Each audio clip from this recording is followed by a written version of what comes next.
नमस्कार। आज हम कुछ दिलचस्प स्रोतों पर बात करने वाले हैं। ये क्रिस्टिन हेना के उपन्यास द वुमन पर आधारित हैं। हाँ, और ये स्रोत वियतनाम युद्ध के दौरान जो महिलाएं थीं, खासतौर पर नर्सें, उनके अनुभवों को सामने लाते हैं। बिल्कुल। कहानी का फोकस है फ्रांसिस मैकग्राथ पर, जिसे सब फ्रैंकी कहते हैं। एक आप कह सकती हैं उच्च वर्गीय परिवार से। अच्छा। और जब उसका भाई वियतनाम जाता है लड़ने, तो उसमें भी देशभक्ति की एक लहर उठती है और वो आर्मी नर्स कॉर्प्स ज्वाइन कर लेती है। मतलब वो यूनिट जो वियतनाम में घायल सैनिकों की देखभाल के लिए एकदम फ्रंट लाइन पर थी। देश सेवा का जज्बा था। हाँ, वही मकसद था। लेकिन फिर जैसे ही वो वियतनाम पहुंचती है, हाँ, यहीं पर असल कहानी शुरू होती है। जो उम्मीदें थीं और जो असलियत थी, उसमें जमीन आसमान का फर्क था। स्रोत यही बताते हैं। वो सोचकर गई थी कि नायकों की देखभाल करेगी, पर वहां तो बस चीखें थीं, खून था, मौत का डर। बिल्कुल। स्रोत एक घटना का जिक्र करते हैं। उसके पहुंचने के कुछ ही घंटे बाद एक मैस कैजुअलिटी इंसिडेंट होता है। ओह, और वो उसे युद्ध की जो निर्मम सच्चाई है, उसे सीधे रूबरू करा देता है। ये जो टकराव है आदर्शवाद और यथार्थ का, ये बहुत अहम है ना? हाँ बिल्कुल, और यही कहानी की जड़ है एक तरह से।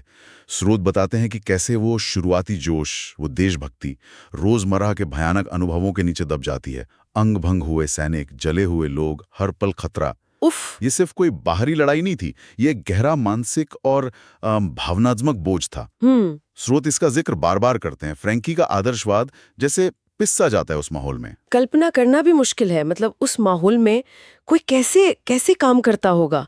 क्या स्रोत बताते हैं कि नर्सें कैसे सामना करती थीं इन सब का? आपस में कोई सपोर्ट था? हाँ, ये बहुत जरूरी पॉइंट है। स्रोत बताते हैं कि नर्सों के बीच एक बहुत गहरा भाईचारा बन गया था।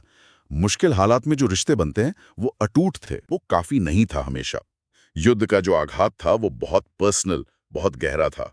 उसे पूरी तरह से बांटना भी मुमकिन नहीं था। समझ सकती हूँ। और फिर घर वापसी, जब फ्रैंकी और दूसरी नर्सें अमेरिका लौटीं, तो उन्हें क्या उम्मीद थी और असल में मिला क्या? देखिए, उम्मीद तो यही थी कि सम्मान मिलेगा, आभार जताया जाएगा, कि उनके बलिदान को पहचाना जाएगा। हाँ, जाहिर है। पर स्रोत बताते हैं कि हुआ ठीक उल्टा। गहरी उदासीनता मिली। लोगों ने समझा ही नहीं। कई बार तो सीधी दुश्मनी जैसा व्यवहार हुआ। दुश्मनी क्यों? कुछ स्रोत बताते हैं कि लोग मानते ही नहीं थे कि औरतें वियतनाम में असल में थीं भी, या फिर उन्हें युद्ध विरोधी प्रदर्शनकारियों के गुस्से का शिकार होना पड़ा। वो लोग सैनिकों और नर्सों में फर्क नहीं कर रहे थे शायद। हाँ, बिल्कुल। ये एक बहुत दर्दनाक अनुभव था। जैसे वो अदृश्य योद्धाओं। अदृश्य योद्धा, ये शब्द बहुत गहरा है, क्योंकि वियतनाम में तो उनका काम बिल्कुल अदृश्य नहीं था।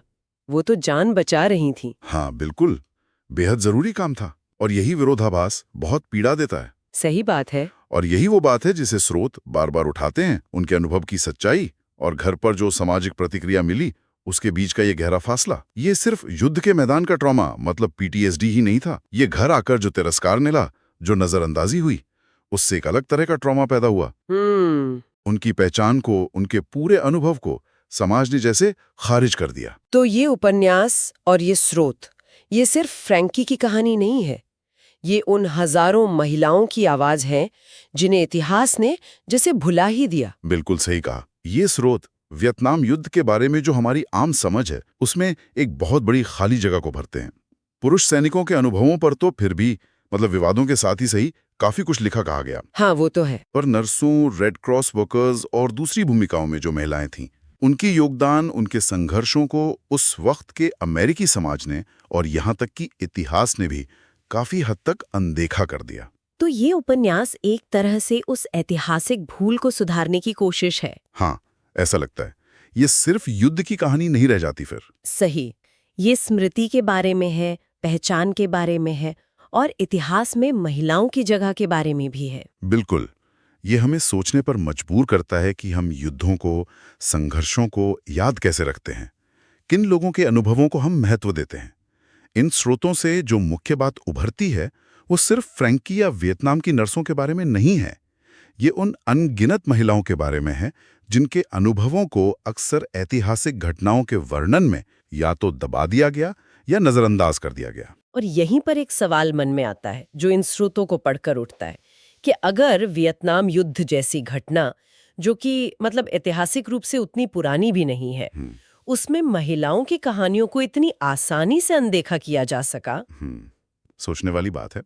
तो इतिहास के पन्नों में और कितनी ऐसी आवाजें होंगी, कितने ऐसे दृष्टिकोण होंगे जो छिपे रह गए, जिन्हें शायद सिर्फ इसलिए जगह नहीं मिली क्योंकि वो उस समय के माहौल या सत्ता के विचारों से मेल नहीं खाते थे। इस पर सोचना जरूरी है।